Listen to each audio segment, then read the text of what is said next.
Shalom, salam sejahtera dan selamat hari Sabat diucapkan kepada semua penonton yang menonton Kebaktian Sekolah Sabat secara live di YouTube pada hari ini.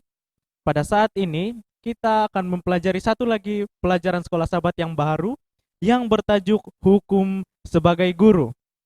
Nah, saya tidak berseorangan pada pagi Sabat ini. Saya ditemani oleh 5 lagi sahabat saya yang akan membahaskan pelajaran kita di hari Minggu akan disampaikan oleh saudari Bella. Di pelajaran kita hari Senin akan dibahas oleh saudara Alwin, dan seterusnya di hari Selasa akan dibahas oleh saudari Ariona.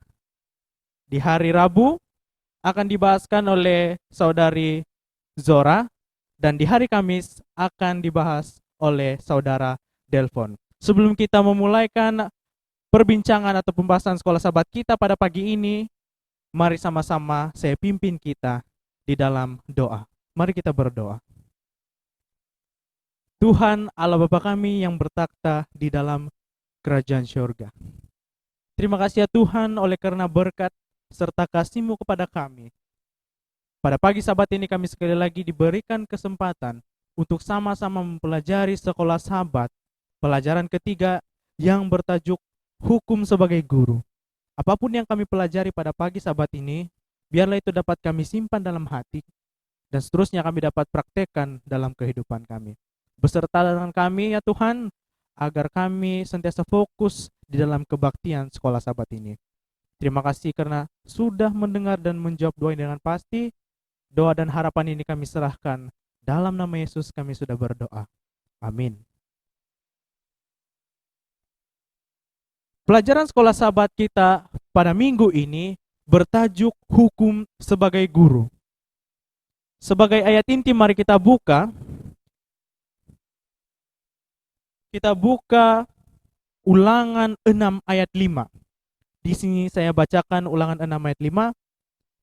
Kasihilah Tuhanmu dengan segenap hatimu dan dengan segenap jiwamu dan dengan segenap kekuatanmu.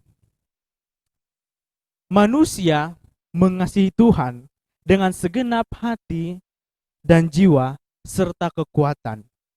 Inilah ringkasan hukum yang diberikan Musa kepada kita ataupun bangsa Israel pada waktu itu. Kasihilah Tuhan Allahmu, kasihilah Tuhan Allahmu dengan segenap jiwamu dan dengan segenap kekuatanmu.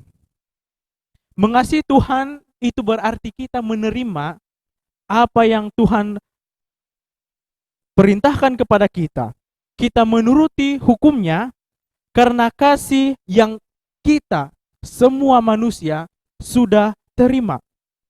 Kasih karunia Yesus yang manusia terima oleh iman, itulah yang memberi keselamatan kepada manusia. Timbul persoalan dalam benak pikiran kita, kalau begitu apakah tujuan hukum diberikan Tuhan kepada manusia? Hukum bukan hanya menunjukkan mana yang benar dan mana yang salah, tetapi menunjukkan bahwa manusia itu berdosa dan membutuhkan solusi bagi keberdosaannya. Saya selalu katakan hukum itu diibaratkan sebagai sebuah cermin. Hukum itu sebagai cermin. Apabila kita melihat cermin, cermin itu memberitahu kepada kita di mana bahagian muka kita yang ada kotoran. Begitu juga dengan hukum. Hukum memberitahu kepada kita apa yang salah yang sudah kita lakukan. Dosa yang sudah kita lakukan. Hukum itu menunjukkan kepada manusia bahwa manusia memerlukan keselamatan, kelepasan dan kuasa, dan kehadiran dosa dalam dirinya melalui kasih karunia Yesus Kristus. Oleh sebab itu, kita sebagai manusia, keberadaan sebagai orang berdosa, kita tidak sanggup hidup benar di hadapan Tuhan, dan kita membutuhkan keselamatan. Manusia membutuhkan keselamatan. Dan kita memerlukan ajaran hukum Tuhan. Ini adalah proses pendidikan yaitu mengajarkan hukum kepada manusia, hukum Allah kepada manusia, agar manusia boleh tahu mana yang benar dan mana yang salah. Kita akan lanjutkan pelajaran kita di hari Minggu yang akan dibawakan dan disampaikan oleh Saudari Bella. Terima kasih kepada moderator. Shalom dan selamat hari Sabat buat kita semua. Pelajaran pada hari Ahad bertajuk Mengasihi dan Takut akan Tuhan. Bagi mendalami pelajaran Ahad ini, saya senang sekali untuk membawa kita semua untuk membuka Alkitab dalam Ulangan 31 ayat 12. Ulangan 31 ayat 12. Seluruh bangsa itu berkumpul, laki-laki, perempuan, dan anak-anak, dan orang asing yang diam di dalam tempatmu, supaya mereka mendengarnya dan belajar takut akan Tuhan Allahmu, dan mereka melakukan dengan setia segala perkataan hukum Taurat ini. Saudara-saudari, Tuhan bersungguh-sungguh tentang cara Dia memberi hukumnya kepada Israel. Tuhan mengajar dan mengulanginya dengan menghantar nabi serta menggunakan hamba-hambanya untuk menyampaikan message-nya. Dalam Ulangan 31 ayat 13, kita dapat lihat bagaimana Musa menekankan betapa pentingnya generasi akan datang mempelajari hukum itu. Terdapat proses yang perlu kita ikuti, yaitu yang pertama adalah dengar ataupun hear, kedua belajar, learn, dan yang ketiga adalah takut akan Tuhan, yaitu fear. Kita tidak mempunyai kecenderungan semula jadi untuk takut akan Tuhan. Kita mesti belajar untuk melakukannya. Dan sudah tentunya ketakutan ini mesti datang dengan kasih. Musa juga menyiratkan bahwa pengetahuan dan takut itu adalah satu proses dan bukannya hubungan sebab dan akibat yang serta-merta. Saudara-saudari, jadi apakah maksud takut akan Tuhan jika kita juga diberitahu untuk mengasihi Tuhan? Dalam pelajaran sekolah sahabat kita pada hari Ahad ini, ada menyatakan perbandingan bagaimana cara seorang anak mengasihi dan takut akan ayah yang baik, di mana ayah tersebut menyatakan cinta dan asuhannya dengan menunjukkan bahwa apa yang dia katakan adalah benar-benar dia maksudkan. Dan sudah tentunya apabila kita melihat karakter ayah ini, jika anak tersebut melakukan kesalahan, sudah tentunya anak tersebut akan menerima akibat daripada kesalahan tersebut. Ia adalah sama seperti yang dimaksudkan dengan mengasihi Tuhan dan juga takut kepada Tuhan. Saudara-saudari, lebih banyak kita mempelajari mengenai Tuhan, kita akan lebih mengasihi Dia. Tetapi pada masa yang sama, kita juga lebih takut kepada Tuhan karena kita sadar bahwa betapa besarnya dosa kita. Mari kita lihat dalam Mazmur 111 ayat 10 yang mengatakan permulaan hikmat adalah takut akan Tuhan. Semua orang yang melakukannya berakal budi yang baik, puji-pujian kepadanya tetap untuk selamanya.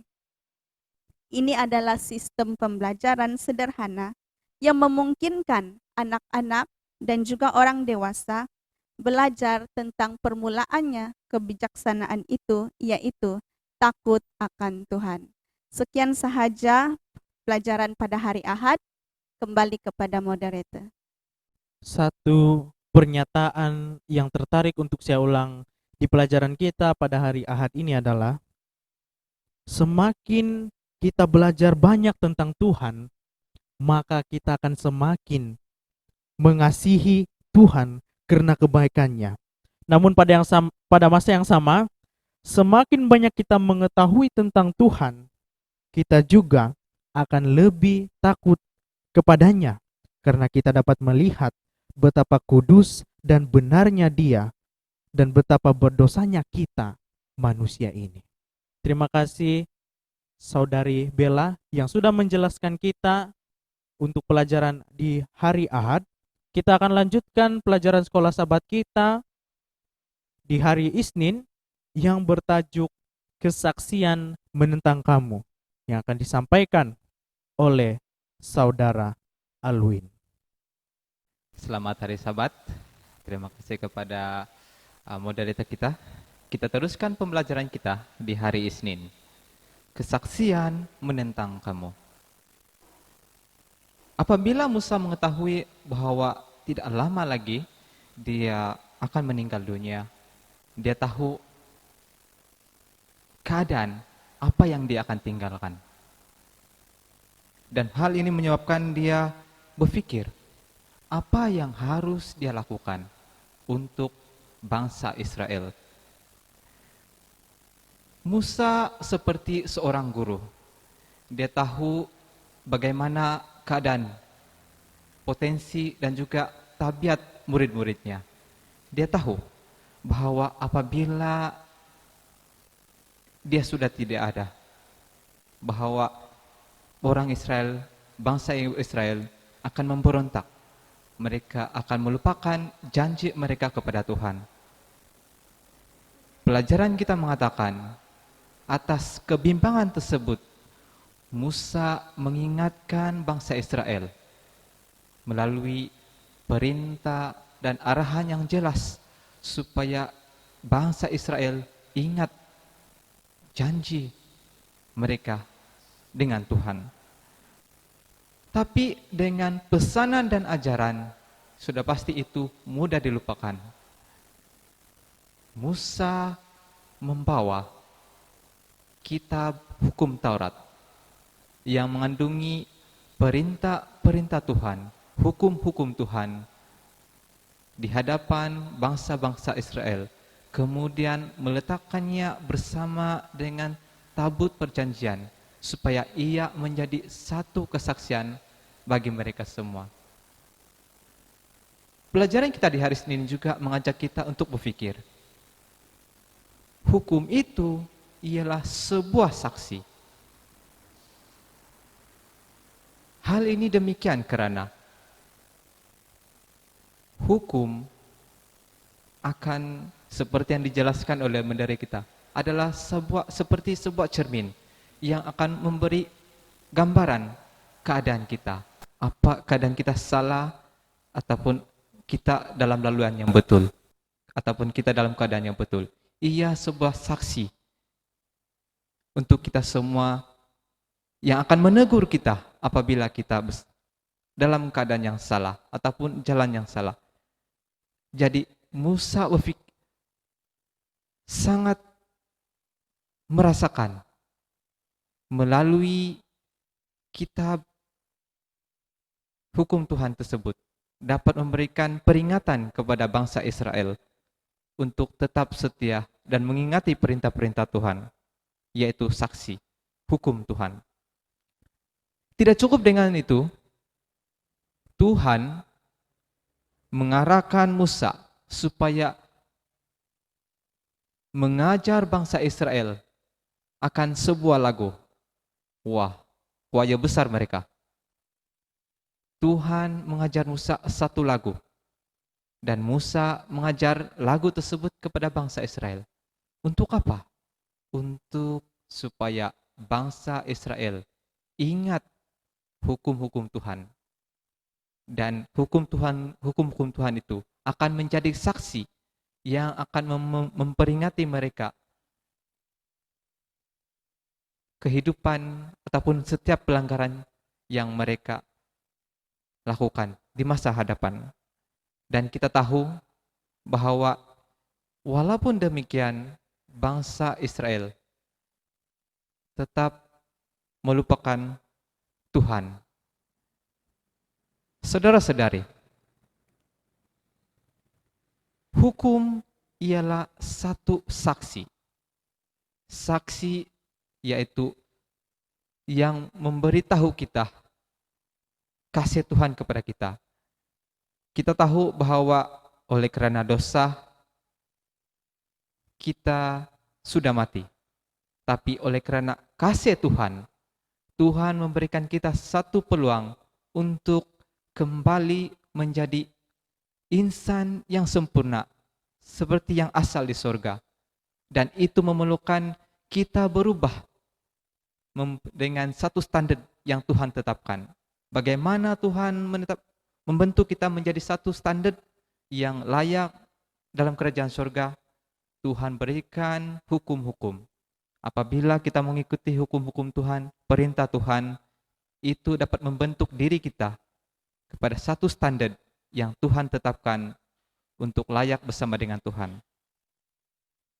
Ingat saudara-saudari, hukum Tuhan mengajar kita, saksi kepada kita, apa yang patut kita lakukan di masa hadapan. Kiranya itu terus membantu kita untuk tetap setia kepada Tuhan. Kembali kepada moderator.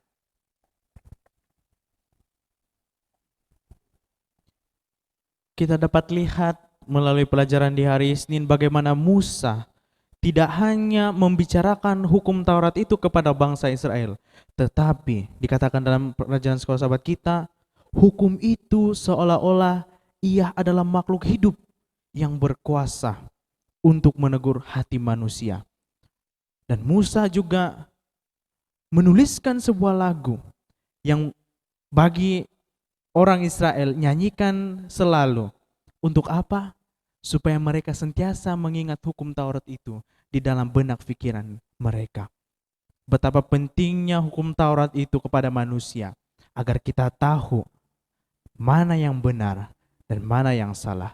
Terima kasih saudara Alwin yang sudah menjelaskan pelajaran di hari Senin. Kita akan teruskan pelajaran kita di hari Selasa yang akan disampaikan oleh saudari Ariona Jun yang bertajuk Supaya Engkau Makmur. Dipersilakan. Terima kasih moderator dan selamat hari Sabat semua. Jadi pelajaran hari Selasa adalah mengenai supaya engkau makmur.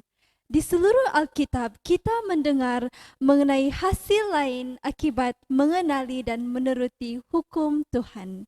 Mari kita baca Yosua 1 ayat 7 dan 8. Hanya kuatkan dan teguhkanlah hatimu, dengan sungguh-sungguh bertindaklah hati-hati sesuai dengan seluruh hukum yang telah diperintahkan kepadamu oleh hambaku Musa. Janganlah menyimpang ke kanan atau ke kiri, supaya engkau beruntung kemanapun engkau pergi. Janganlah engkau lupa memperkatakan kitab Taurat ini, tetapi renungkanlah itu siang dan malam, supaya engkau bertindak hati-hati sesuai dengan segala yang tertulis di dalamnya. Sebab dengan demikian perjalananmu akan berhasil dan engkau akan beruntung. Dan dari Yosua 1 ayat 7 dan 8 kita belajar di sini yang kita harus menuruti perintah Tuhan. Dan bukan saja itu, kita harus merenungkan hukum Tuhan siang dan malam. Dan hasilnya adalah kita akan berhasil, makmur dan berjaya. Idea kejayaan lahir daripada ketaatan mungkin berbeza daripada apa yang dunia kita ukur. Ramai orang hari ini percaya yang kejayaan itu hanya berhasil melalui inovasi, kreativiti, dan berdikari. Untuk berjaya, kita juga memerlukan bakat dan pengambilan risiko yang luar biasa.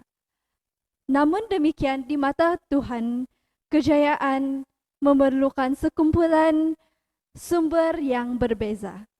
Di dalam Wahyu 14 ayat 12, jelas tertulis di sini, yang penting di sini ialah ketekunan orang-orang kudus yang menuruti perintah Allah dan iman kepada Yesus. Jadi 3 perkara penting untuk berjaya melalui Alkitab, yaitu ketekunan, yang kedua menuruti perintah Tuhan, dan iman kepada Yesus. Perjanjian lama, perjanjian baru, wasiat lama, wasiat baru tidak menjadi masalah. Sebagai orang Kristen yang mempercayai Alkitab, kita dipanggil untuk mematuhi hukum Tuhan.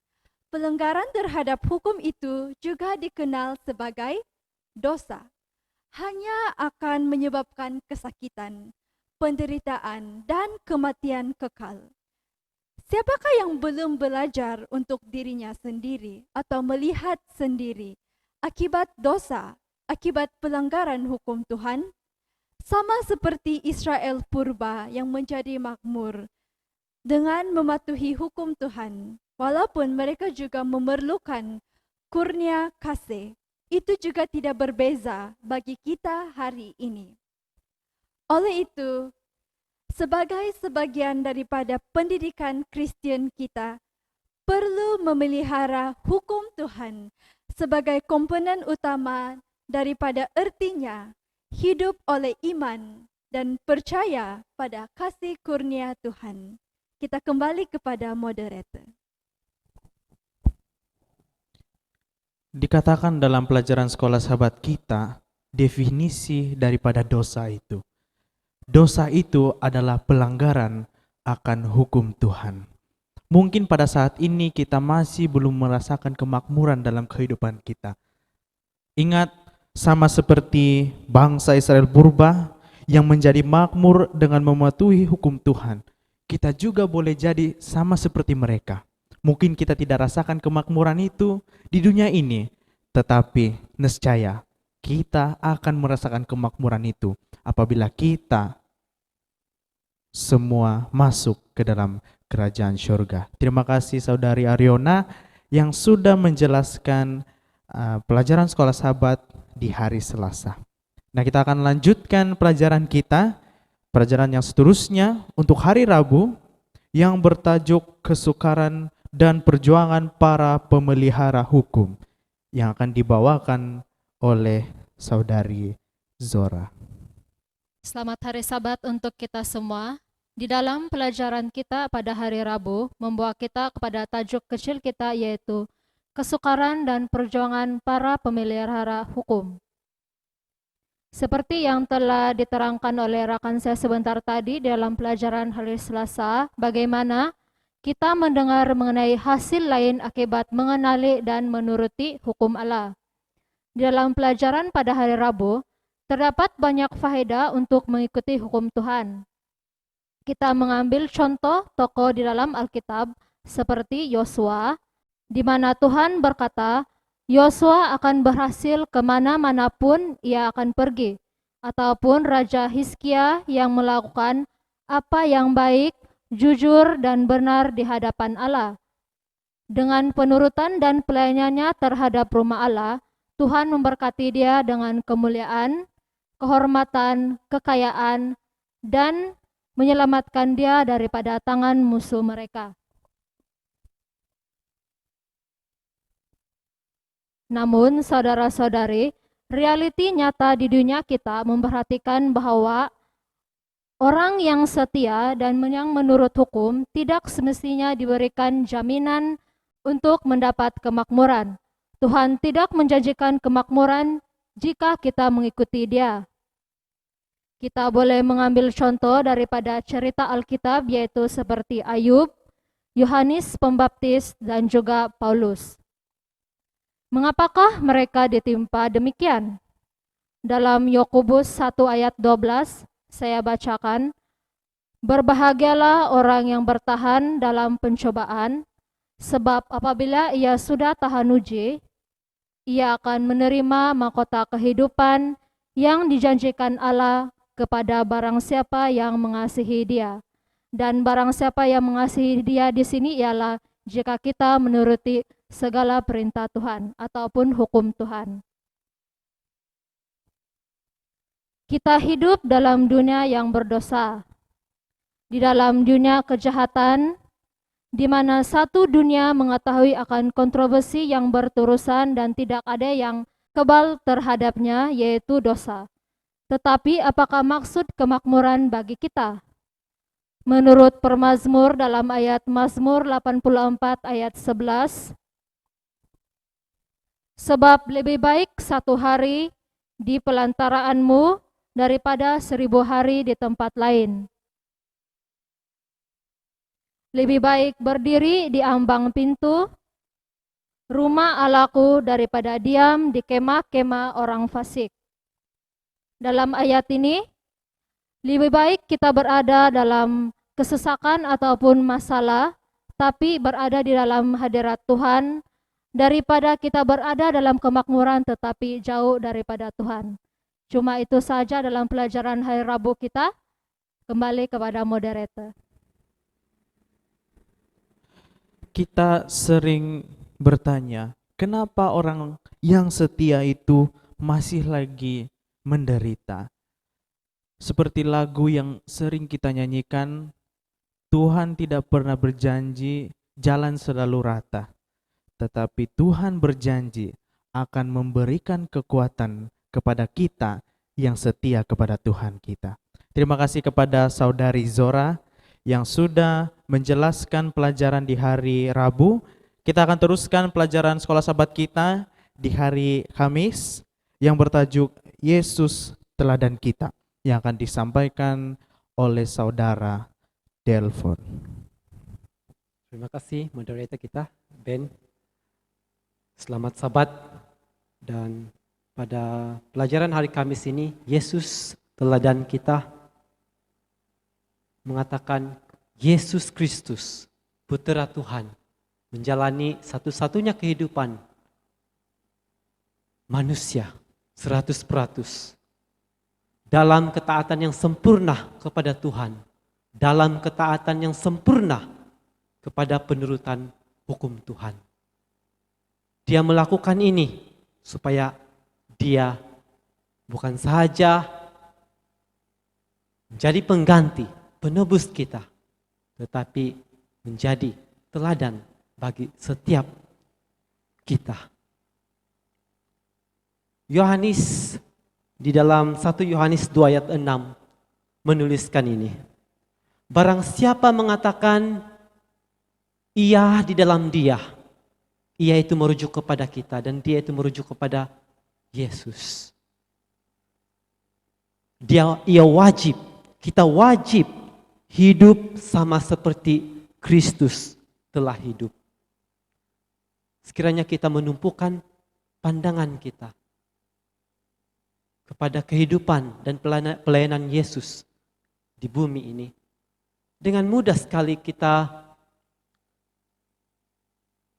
melihat, merasakan bagaimana dia menyenangkan Bapa dengan ketaatannya.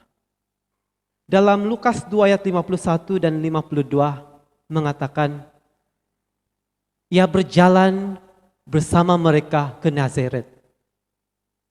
Ia tetap dalam asuhan mereka, Yusuf dan Maria. Dan Yesus makin bertambah besar dan bertambah hikmatnya dan besarnya dan makin dikasihi oleh Allah dan manusia karena penurutannya. Dalam Filipi 2 ayat 8, dalam keadaan manusia, 100% manusia, dia merendahkan diri dia. Dia taat sampai kepada kematiannya di kayu salib. Dalam Ibrani 5 ayat 8, walaupun dia seorang anak Tuhan, tetapi dia belajar taat dari penderitaannya. Dalam Yohanes 8 ayat 28 dan 29 mengatakan, Yesus mengatakan, dia tidak mengatakan dari diri dia sendiri, tetapi apa yang diajarkan oleh Bapanya, Bapa yang di surga. Dia tidak melakukan apa yang dikehendakinya sendiri, tetapi kehendak Bapa. Dia tidak sendirian. Dan Tuhan Allah Bapa menyertai dia. Sebab apa saja yang diperbuatnya adalah dikenan oleh Bapa. Dan sememangnya Yesus Kristus kita, dia telah menggenapi nubuatan, menjadi juru selamat yang sudah dinyatakan terlebih dahulu dalam perjanjian lama. Dan juga dia menjadi teladan bagi kita semua. Sama seperti Tuhan memberitahukan kepada Musa untuk menuliskan hukum 10 sebagai saksi kepada Israel, bangsa Israel. Begitu juga dengan Kristus, Yesus kita. Dia menjadi saksi yang hidup, penghidupan kesaksian kepada para rasul, kepada murid-muridnya, kepada orang-orang berdosa, dan kepada yang kudus juga.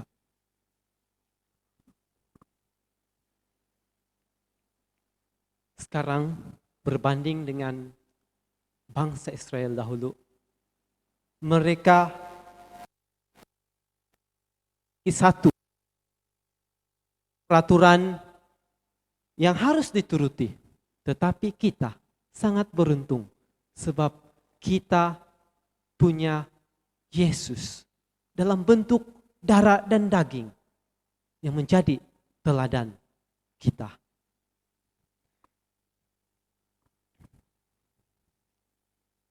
Saudara-saudari, pelajaran pada hari ini, pada kami, teladan kita. Menyoal kepada kita. Menyatakan satu soalan kepada kita. Adakah orang lain? Adakah yang lebih layak daripada Yesus menjadi teladan kita? Sudah tentu jawabannya tiada. Dan ada juga yang mengatakan bahwa mengimani Kristus itu cukup, tidak perlu ikut hukum. Saudara, saudari yang saya kasih dalam Yesus Kristus. Pelajaran sekolah sahabat kita mengatakan apa yang disebut iman kepada Kristus yang membenarkan kebebasan kita ataupun kebebasan kita untuk tidak menuruti ataupun mengikuti kewajiban taat kepada Tuhan. Itu bukan iman, tetapi satu anggapan dan lebih keras lagi satu keangkuhan. Sebab dalam Efesus 2 ayat 8 mengatakan sebab karena kasih karunia kita diselamatkan oleh iman. Dan juga dalam Yakobus 2 ayat 17 mengatakan tanpa perbuatan, iman tanpa perbuatan itu adalah maut. Yesus layak, sangat layak menjadi teladan bagi kita. Sedangkan dia seorang anak, tetapi dia menurut hukum, taat kepada Tuhan. Saudara-saudari, mari kita renungkan bagaimana untuk kita tiap hari untuk lebih mengikuti teladan Yesus dan menjadi guru yang lebih baik kepada orang lain, menjadi saksi kepada orang lain yang efisien. Terima kasih. Kembali kepada moderator. Terima kasih kepada saudara Delphon yang sudah membahaskan pelajaran kita di hari Kamis. Sebagai kesimpulan untuk pelajaran sekolah sahabat kita minggu ini, saya senang untuk bacakan suatu tulisan Nyonya Ellen G. White yang terdapat di dalam buku yang dituliskannya yang berjudul Education halaman 16. Saya bacakan. Kasih dasar kepada penciptaan dan penebusan adalah dasar kepada pendidikan sejati. itu dibuat menjadi nyata di dalam hukum yang Tuhan telah berikan sebagai panduan hidup. Hukum yang pertama yang terbesar ialah kasihilah Tuhan Allahmu dengan segenap hatimu dan dengan segenap jiwamu dan dengan segenap kekuatanmu dan dengan segenap akal budimu. Dalam mengasihi Dia yang abadi dan maha kuasa dengan segenap kekuatan jiwa dan hati berarti satu pengembangan tertinggi bagi setiap kuasa.